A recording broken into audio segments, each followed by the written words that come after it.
नारद जी का 5G smartphone. Narad मुनि जी की पहुंच सब जगह है। वीणा बजाते बजाते, नारायण नारायण करते करते जहां कहीं पहुंचना हो पहुंच जाते हैं। इधर की खबर उधर और उधर की खबर इधर पहुंचाने में ना तो उनको देर लगती है ना हिचक होती है। असल में उनका काम ही मैसेंजर का है और वे अपनी इस भूमिका को खूब अच्छी तरह से अंजाम देते हैं।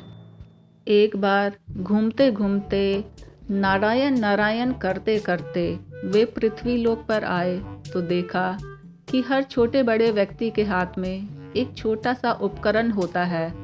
बच्चे बूढ़े हों या जवान, स्त्री हो या पुरुष, दूध वाला हो या सब्जी वाला, कूड़े वाला हो या कबाड़ी वाला, सब कान पर यह यंत्र लगाकर, कान में कुछ तार सा लगाकर चलते फिरते, स्कूटर कार चलाते, बस में हो या मेट्रो में, घर पे हो या दुकान पर, बातचीत करते ही रहते हैं।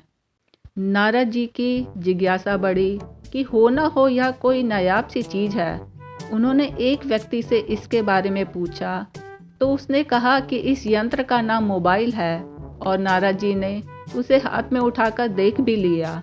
तसल्ली हो जाने पर मोबाइल मिलने का पता भी पूछा। व्यक्ति ने पता तो बता दिया लेकिन साथ में मुफ्त का मशवरा भी दे दिया। नारद जी, किसी अच्छी सी कंपनी का मोबाइल ही लीजिएगा, चाहे महंगा ही क्यों ना हो, क्योंकि सस्ता रोए बार बार, महंगा रोए एक बार। नारद जी ने सोचा, यह पृथ्वी लोकवासी कितने होशियार हैं। हमारे पास तो ऐसा कोई यंत्र है ही नहीं।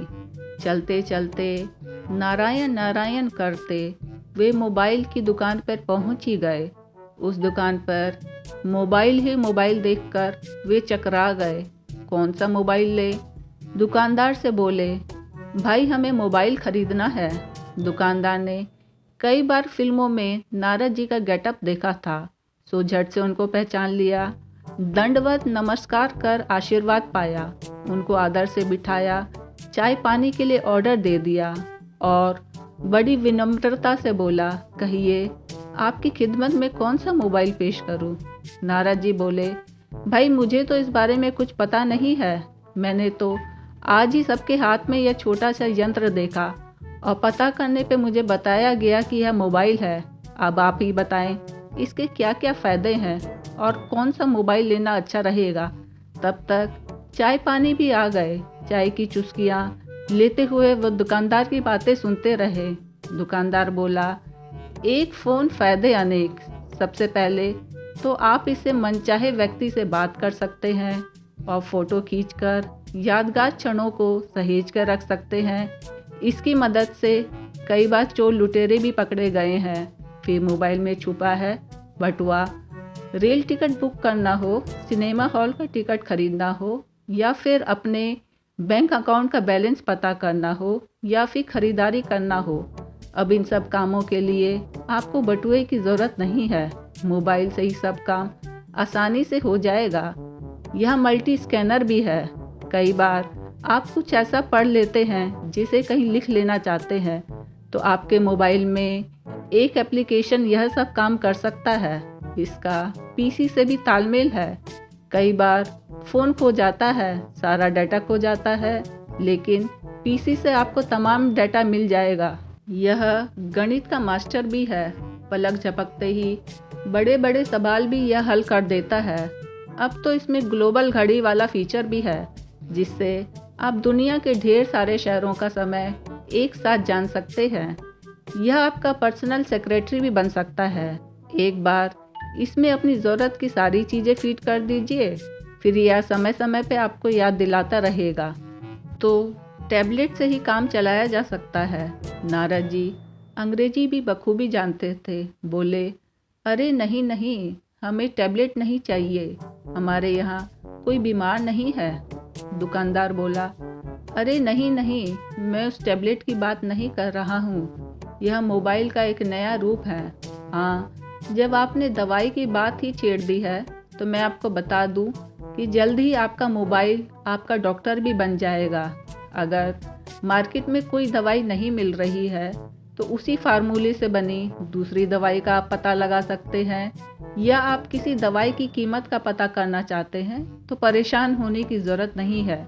और किसी डॉक्टर की कंसल्टेंसी का पता करना चाहते हैं तो वह जानकारी भी आपको आसानी से घर बैठे बैठे मोबाइल पे मिल जाएगी। और हाँ, मैं आपको एक बात बताना तो भूल ही गया।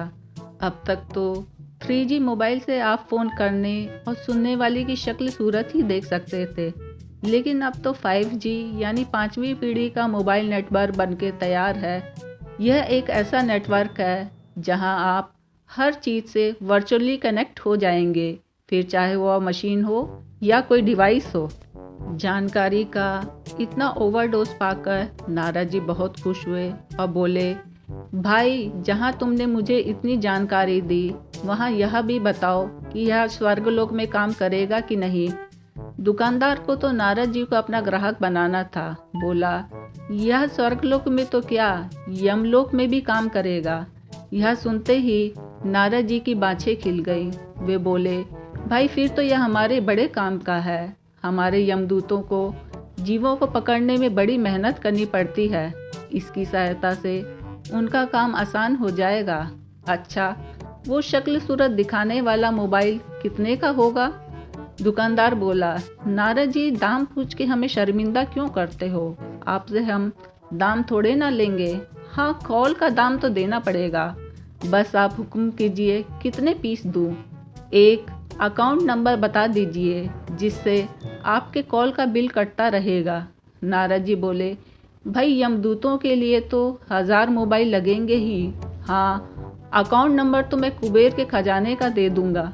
दुकानदार बोला, कोई चिंता नहीं है, आप थोड़ा इंतज़ार कीजिए। मैं अभी समस्त पृथ्वी लोक के नंबर डालकर आपको 1000 मोबाइल दे देता हूँ। नारद जी मोबाइलों का बड़ा सा पैकेट लेकर खुशी खुशी यमलोक को चले। उन्हें सीधा चित्रगुप्त के पास ले जाया गया। चित्रगुप्त जी इतने काम की गिफ्ट पाकर बड़े खुश हुए। सब यमदूतों को मोबाइल मिल गए, वे बड़े खुश थे। अब बारी थी उन्हें जीवों को ढूंढने की। वे जो नंबर लगाते वहाँ वांछित व्यक्ति तो उन्हें मिलता ही नहीं। हाँ, उनका बिल हर महीने लाखों करोड़ों का जरूर आ जाता, जो उन्हें भरना ही पड़ता, वरना मोबाइल काम करना बंद कर देता।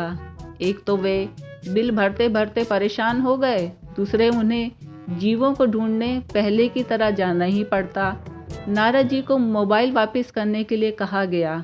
नारद जी मोबाइल लेके वहाँ पहुँचे। वहाँ कोई मोबाइल की दुकान ही नहीं थी।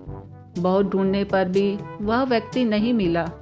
अब भला उसको काम करने की क्या ज़रूरत थी? घर बैठे बैठे वह धन्ना सेठ जो बन गया था।